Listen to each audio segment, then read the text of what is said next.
جہاں تک ممکن ہو عرب کی سرحد کے قریب رہ کر ایرانیوں سے جنگ کریں۔ اللہ تعالی مسلمانوں کو فتح دے تو پھر بے دھڑک ایران کے اندر گھس جائیں۔ بشیر بن خصاصیہ اپنی فوج کے ساتھ شراف میں سعد سے آ ملے۔ اس فوج کی تعداد 8000 کے قریب تھی۔ انہوں نے سعد کو مصنع کی وفات کی خبر سنائی، انہیں بہت صدمہ ہوا۔ شراف سے آپ نے تمام حالات امیر المومنین کو لکھ بھیجے، مصنع کی وصیت کا ذکر بھی کیا۔ جواب میں سیدنا عمر نے ان کی وصیت کی تائید کی اور سعد کو ہدایت کی کہ شراف سے کوچ کر کے قادسیہ کے مقام پر پڑاؤ ڈالیں۔ یہ ایران کا دروازہ ہے اور نہایت سرسبز و شاداب مقام ہے۔ امیر المومنین کا خط ملنے پر سعد نے شراف سے کوچ کیا، قادسیہ کی طرف روانہ ہوئے۔ راستے میں غدیب کا مقام آیا۔ یہ ایرانیوں کی فوجی چوکی تھی، یہاں وہ اپنے ہتھیار رکھتے تھے۔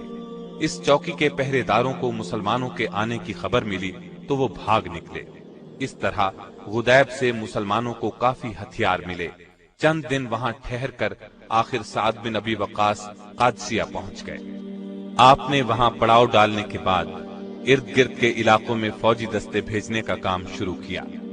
ان دستوں نے فوج کے لیے غلہ، مویشی اور دوسری ضروریات کی چیزیں مہیا کرنے کا کام کیا۔ جس وقت اسلامی لشکر عراق کی طرف بڑھ رہا تھا، ایران کا بادشاہ یزدگرد مسلمانوں سے مقابلے کی زبردست تیاری کر رہا تھا۔ بہت جلد اس نے ایک بڑا لشکر تیار کر لیا۔ اس لشکر کا سپہ سالار اس نے وزیر اعظم رستم کو مقرر کیا اور اسے حکم دیا کہ وہ تباہ کن حملہ کر کے مسلمانوں کو پیس ڈالے۔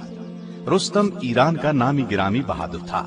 وہ 60,000 فوج کے ساتھ ایران کے دارالحکومت مدائن سے مسلمانوں کے مقابلے کے لیے روانہ ہوا۔ مدائن سے چل کر یہ لشکر سابات کی فوجی چھاونی پہنچا۔ یہاں ہر طرف سے امدادی فوجی رستم کے پاس پہنچنے لگے، یہاں تک کہ تعداد 1.5 لاکھ ہو گئی۔